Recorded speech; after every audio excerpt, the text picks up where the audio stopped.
저는 우선은 보행팀에서 인턴으로 활동한 이재훈입니다. 제가 인턴 기간 동안 했던 주제는 바로 이 아이작 랩을 활용한 AMP 기반 톡합의 보행 훈련입니다. 목차는 다음과 같습니다. 우선 아이작 랩이 무엇인지, 그리고 AMP도 간단하게 소개하고, 그리고 이제 훈련시킨 결과도 이제 미흡하지만 일단 준비를 해봤습니다. 우선은 아이작 랩에 대해서 설명드리겠습니다. 아이작 랩은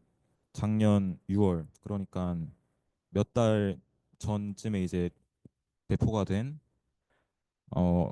배포가 되었었고, 아이작 짐의 후속작입니다. 그 아이작 짐과 마찬가지로 강학습 같은 로봇을 학습시키기 위한 프레임워크로 만들어졌고, 내부의 시뮬레이션들은 아이작 심을 기반으로 하고 있습니다. 여기서 이제 그 아이작 심에 대해서도 설명을 드리자면, 엔비디아의 PGX X 그리고 이제 ITX GPU를 사용해서 이제 고해상도의 시뮬레이션을 제공하는, 그러니까 무조코와 같은 로봇 시뮬레이션 플랫폼이고,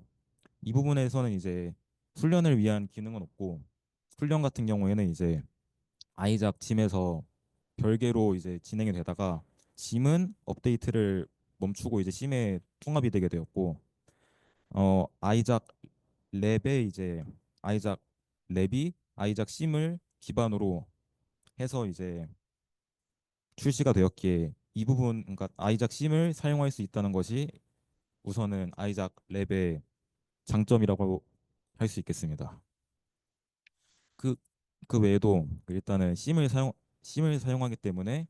우선 렌더링에서 훨씬 더 고품질의 렌더링을 쓸 수 있게 되었고, 물리 엔진 역시 이제 그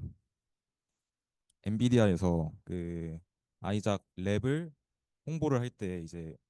리듀스드 심투리얼 갭이라고 해가지고 어떤 물리 엔진이 훨씬 더 좋은 것을 사용했기 때문에 이제 그 심투 리얼에서도 짐을 사용하는 것보다 더 좋을 것 같다고 설명을 하고, 센서 같은 경우에도 이제 짐 같은 경우에는 동작을 시뮬레이션 하는 것에만 집중되었다면, 그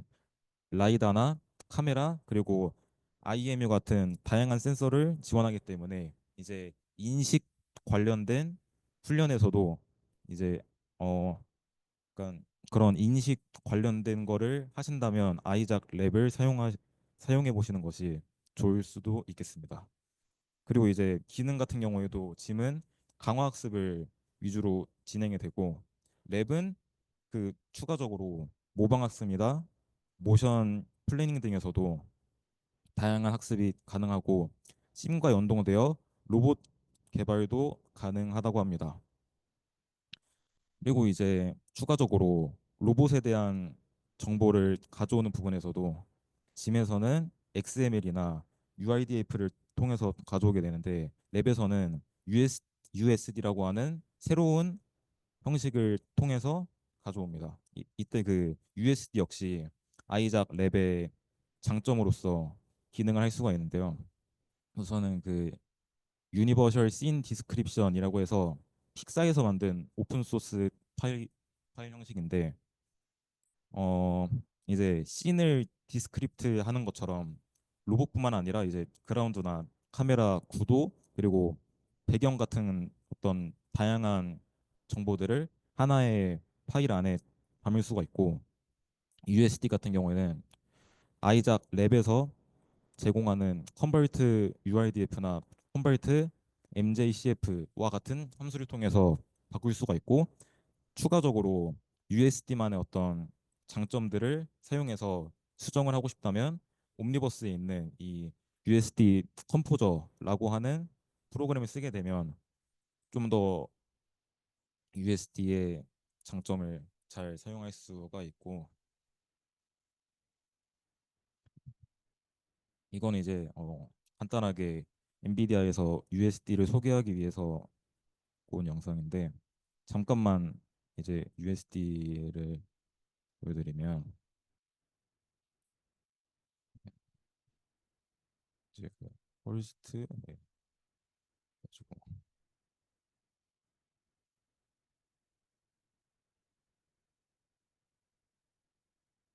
이렇게 이제 뭔가 되게 실제로 이제 실제 현실과 되게 유사한 환경을 형성할 수가 있기 때문에 어떤 UIDF나 XML 같은 거를 사용하는 것보다는 훨씬 더 이제 어 시뮬레이션과 현실의 갭을 이제 줄일 수가 있도록 사용되는 것 같습니다.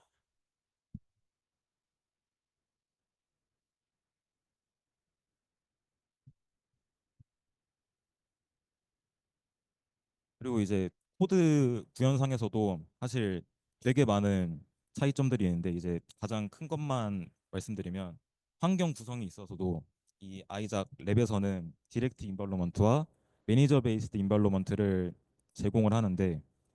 디렉트 인발로먼트는 기존의 아이작 짐에서 사용하시던 방식으로 하나의 파일 안에서 이제 옵저베이션이나 이제 액션과 같은 것들을 다 제어를 하는 것이고 매니저 베이스드 같은 경우에는 이번에 랩에서 오면서 추가된 건데 이제 각각의 액션이나 이런 터미네이션들을 조절할 수 있는 모듈이 있고 여기다가 이제 각각 컨피규레이션들만 전달을 해주게 되면 알아서 이제 훈련 같은 것들이 진행이 되고 실제로 써보니까 이제 코드의 가독성이나 어떤 수정 같은 거를 하는 데 있어서 훨씬 더 좋았었던 것 같습니다.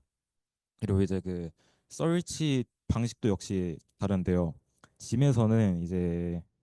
그 깊이 기반으로 해가지고 서치를 하기 때문에 예를 들어서 하체 부분만 한다고 하면은 이제 L 힙 요 뭐 L 힙 롤 해가지고 이제 왼쪽을 다 보고 이제 그 다음에 오른쪽으로 간다고 하면은 여기에서는 이제 L 힙요 갔다가 이제 R 힙 갔다가 L D 갔다가 이런 방식으로 이제 번갈아 가면서 진행이 되기 때문에 기존의 짐에서 쓰시던 코드를 가져올 때는 이 부분을 유념하여 주시면 될 것 같습니다. 그리고 이제 AMP에 대해서도 간단하게만 설명을 드리면 우선 딥 미믹의 이제 다음 버전이고 그 딥미믹 같은 경우에는 이제 리워드 함수가 태스크 스페시픽하게 어떤 그 해당 태스크에 맞춰서 만들어야 되고 어떤 모션 데이터가 주어졌을 때 그 모션 데이터를 거의 그대로 학습하는 그런 방식으로 진행이 되기 때문에 뭔가 좀 범용성은 떨어진다고 생각이 되어 왔었었는데 이제 AMP는 갱과 비슷한 생성형 모델을 사용하기 때문에 어떤 판별기 레이어에서 생성된 액션과 이제 주어진 데이터를 이제 비교하면서 그런 과정에서 이제 그 여기에 RST라고 있는 그 스타일 리워드가 로스와 같이 이제 산출이 되고 이제 이 판별기 레이어가 업데이트가 되면서 동시에 이제 액션을 생성해내는 폴리시도 이제 데이터와 구별을 할 수 없게 생성이 되기 때문에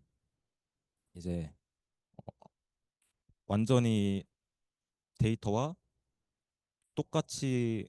똑같은 액션을 생성하도록 하는 딥 미믹과는 달리 어떤 어, 데이터를 벗어나는 그런 액션들도 훈련이 가능하고 이 부분만 있게 되면은 이제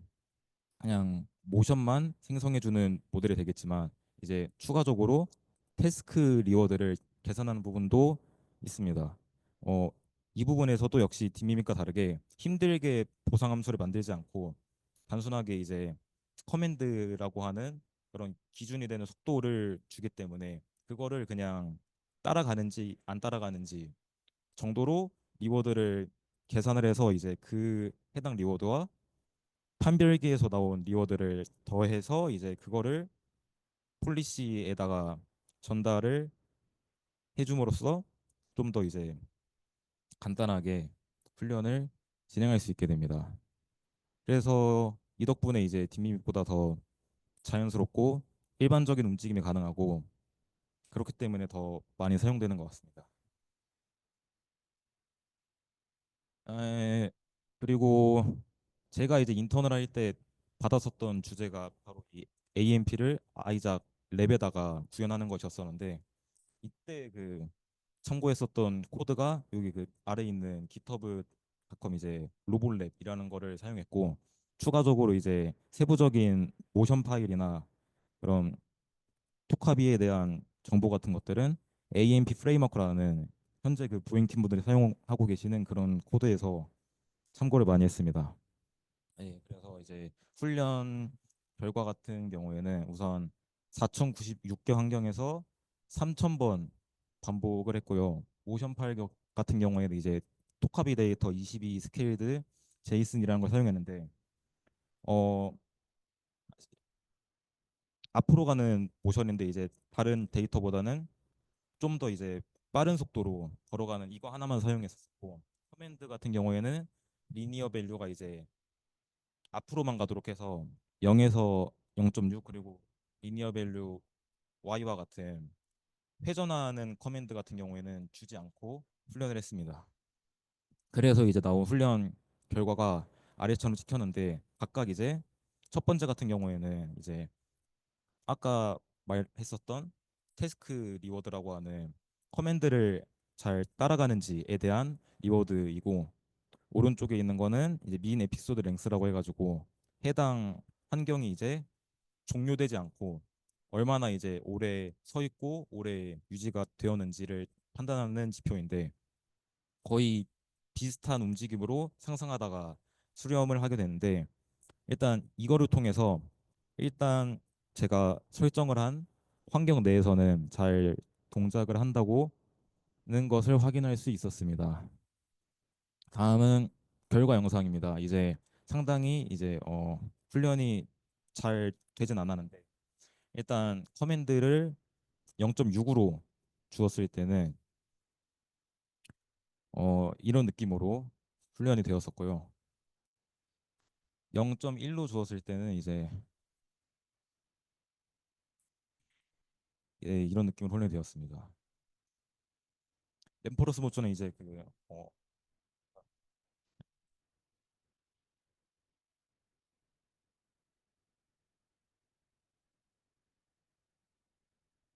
에어든지 뭔지 해가지고 투카비가 실제로 걸었었던 그거에 조인트 포즈랑 뭐 벨로시티나 루트 포즈 이런 것들이 같이 있는 그거를 썼습니다. 근데 이제 그거를 잘 안 따라했고 이렇게 발을 거의 그냥 진동하듯이 움직이게 훈련이 됐었는데 그래서 개선할 점이 많고 그 일단은 아까도 보셨던 것처럼 상체 쪽이 이제 사실 이렇게까지 움직임이 있으면 안 되는데 제가 이제 준 거는 조인트 포즈만 빵으로 해가지고 이제 그거를 주게 되면 안 움직일 거라고 생각했었는데 이제 그거를 토크로 바꾸고 그 실제 로봇에다가 적용하는 과정에서 뭔가 좀 더 예상치 못한 움직임이 있었는데 이 부분 같은 경우에는 좀 더 시간이 있다면 해결할 수 있을 것 같고 그리고 그 아까 발 같은 경우에도 끌면서 다녔던 게 원래 그 보잉 팀 분들이 사용하시던 거는 이제 발에 대한 정보를 계산하는 부분이 있습니다. 이제 그 키네마틱스를 가지고 해가지고 역으로 해서 구하는 건데 그 부분 같은 경우에도 제가 사실 이해를 잘 하지 못해서 그 부분은 빼고 진행했었는데 그거를 그것 때문에 아마 이렇게 모션을 잘 안 따라가게 한 것 같고 그 외에도 이제 딥미믹과 같이 이제 태스크 스페시픽하게 리워드 함수를 주어서 발의 높이 조건 등을 추가할 수 있을 것 같고 디스크리미네이터 아까 그 판별기에서 나온 스타일 리워드에다가 가중치를 주게 되면 이제 모션을 좀 더 잘 반영할 수 있을 것 같아서 이 부분을 시간이 있다면 해보면은 좀 더 자연스러운 움직임이 나올 것 같습니다. 이상입니다.